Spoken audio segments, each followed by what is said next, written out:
What's up, everybody? It's the homie Truth Teller, the Street Reporter, episode 9, Truth Hurt Show. You know, we done been through a lot of episodes. We done talked about a lot of shit. People done left these episodes with their face balled up because, you know, we try to touch the chest in this episode. If the shoe fit, then you gonna have to put it on. We ain't trying to be hard, but we talking about life here. We speak on the drill culture, trending topics around the world. So, you know, we like to be honest in our opinions with this. We're going to jump right into this shit, in my opinion. TakeOff funeral is coming very soon. Alicia Keys is going to sing. Justin Bieber is going to sing. More people is slated to sing. All the superstars from Drake to some of the biggest stars in the world are going to be there. When Alicia Keys with that gentle vocal starts singing, people going to be crying. The whole world is going to fall in love with TakeOff if they not fall in love with him already. His funeral going to be in Atlanta in the stadium. It's going to be filmed. It's going to be so much love and representation to TakeOff in there. It's going to make people instantly be angry at the princess. They going to be targets. I tell people this shit right now. The day that funeral drop and they get to singing and everybody gets to shedding tears and realize how senseless that shit was, the Prince brothers and them going to look like a cheeseburger. And everybody going to be hungry. You know, so they got to be careful. You know, the police said that they were going to try to solve this case allegedly. That's what I've been hearing. But I'm not sure if this case is going to be solved before TakeOff funeral. You know, it's going to be a lot of people crying. It's going to be a lot of hearts that's heavy that day, you know. This could actually fuck up Finesse 2 Times, who kind of buzzing in this rap shit right now because he linked to mob ties. You know, you got to be careful too, man, because, you know, beefs like this will make you a trophy. You know, and a motherfucker try to take you out in this shit. Not saying that's what's going to happen, but when that funeral come and Alicia Keys and Justin Bieber hit them vocals and everybody get to crying, people going to really, really realize how senseless and goofy and dumb this shit was. You know? TakeOff get to speaking when he do the eulogy, or if he get up there and say some words, people going to feel that shit. You know? Police gonna actually see that. This funeral gonna be on TV. Police gonna see that shit. I wouldn't be surprised if the feds jump on this case. I've been hearing rumors about that, but some shit like this is very, very high profile. You know, I can see the police jumping on something like this, man. But I think the Prince brothers need to move careful. Even Senior, you know, Senior had nothing to do with this. I'm pretty sure you're not happy with what his sons then involved the whole family into.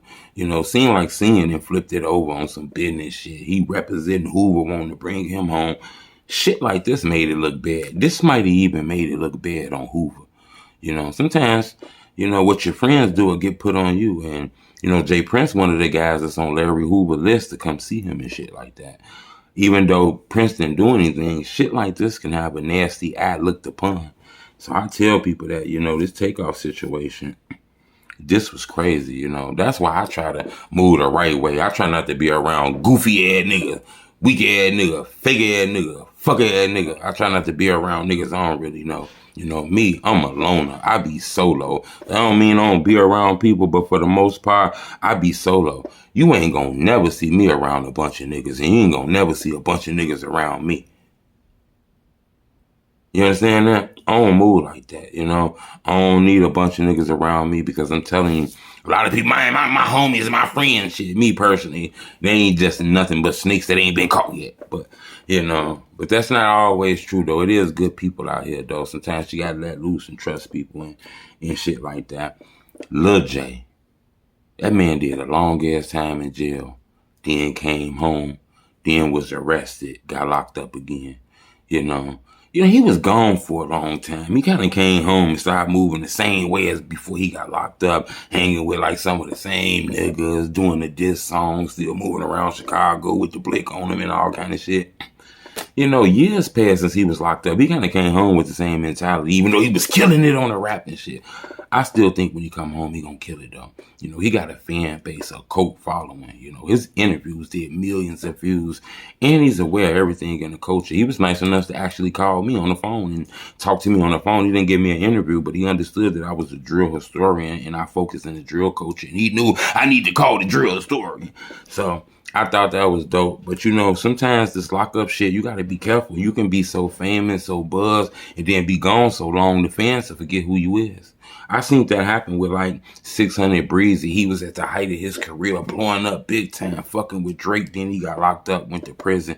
came home. He's still big time. He's still super famous, but it slowed him down for a little minute because new fans came in the culture. They didn't really know Breezy. Same thing with Lil Fo. You know, Lil Fo was killing it in the music industry, drill culture. He was damn near finna be big like Keith, but he got in an accident, I believe, that hurt him real bad. Took a long time of rehabilitation and shit like that.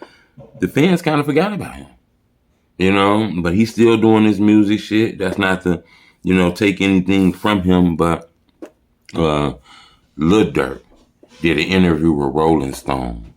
I think this was dope because he said something in the interview that I thought was dope. He said he don't do the dissing no more in his music. He not going to be dissing. He said he not chasing death no more. He not running after death. He not chasing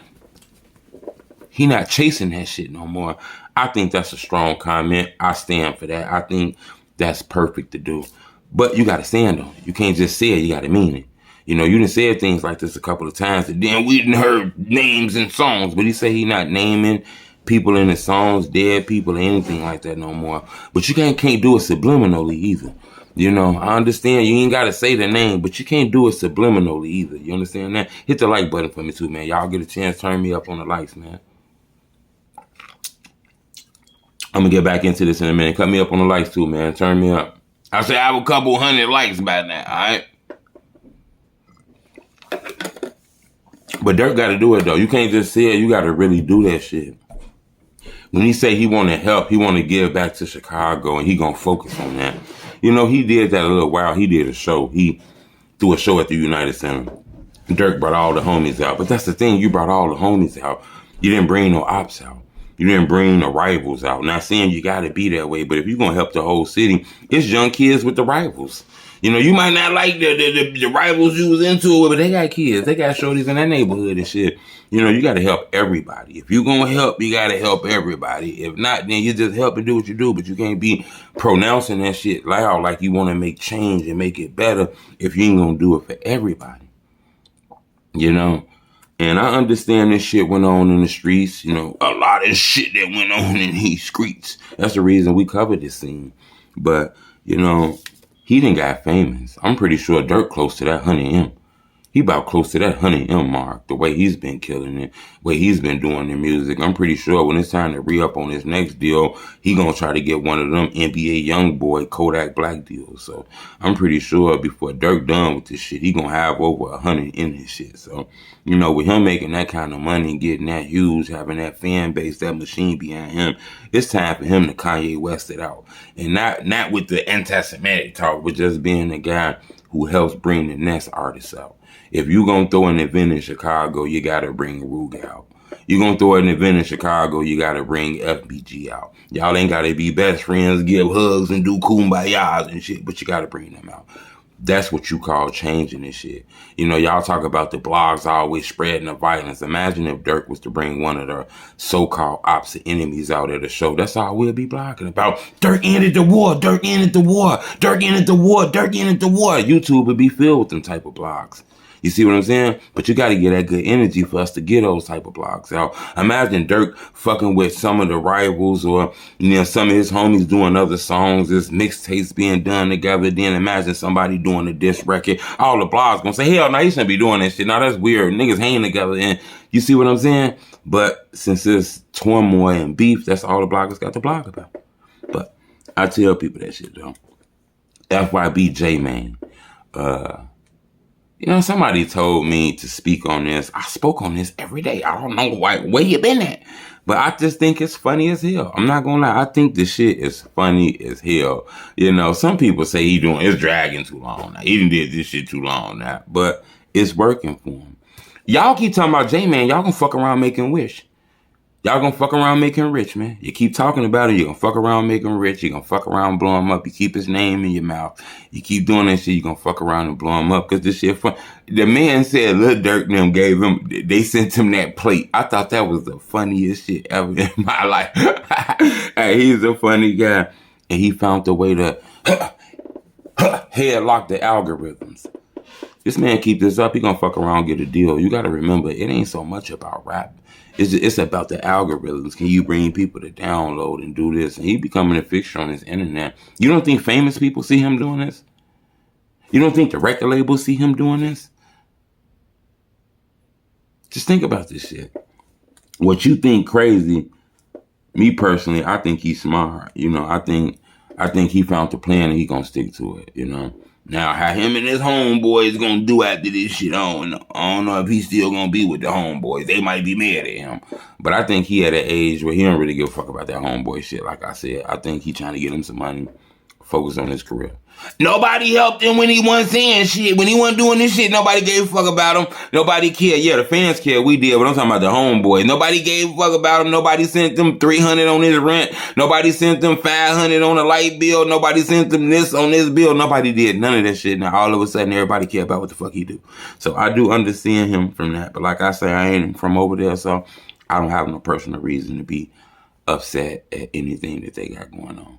But I wanted to keep this short today. You know, we're going to keep this short today. I've been doing 20 minutes of them, but we're going to keep it short today. I'll be back probably in a couple days to be doing these, man. But I got a lot of blogs going to be dropping. We trying to keep the news updated as it be coming and things like that. But I appreciate the love. Keep the donations to yourself. It's hard out here.